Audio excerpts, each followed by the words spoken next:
पार्किंगमध्ये लावलेल्या दुचाकी चोरांच्या रेकॉर्डवरील गुन्हेगाराच्या मुसक्या आवळण्यात पोलिसांना यश आलंय.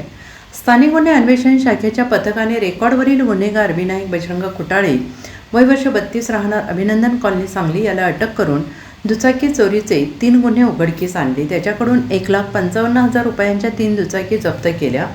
जिल्ह्यातील वाढत्या घरफोडी आणि मोटारसायकल चोरीचे गंभीर गुन्हे लक्षात घेता पोलीस अधीक्षक तुषार दोशी यांनी तातडीने गुन्हे उघडकीस आणण्याच्या सूचना दिल्या.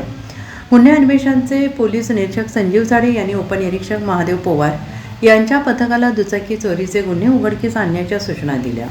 दिनांक 30 एप्रिल रोजी उद्योग भवन परिसरात एक संशयित दुचाकी विक्रीसाठी येणार असल्याची माहिती पथकाला मिळाली. त्यानुसार पोलिसांनी सापळा रचून विना नंबर प्लेटच्या दुचाकीसह विनायक खुटाळे याला ताब्यात घेतलं. सुरुवातीला त्यांनी दुचाकीबाबत उडवाउडवीची उत्तरं दिली. कसून चौकशी केल्यानंतर त्याने 5 दिवसांपूर्वी बबान हॉस्पिटलसमोरून दुचाकी चोरल्याची कबुली दिली. तसेच सांगलीवाडी आणि मिरज बसस्थानक परिसरातून अन्य 2 दुचाकी चोरल्याचं कबूल केलं.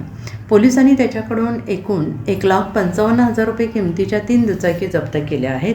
अटक करण्यात आलेला विनायक खुटाळे हा रेकॉर्डवरील गुन्हेगार असून त्याच्यावर सांगली आणि सोलापूर जिल्ह्यात घरफोडी आणि वाहन चोरीचे अनेक गुन्हे दाखल आहेत.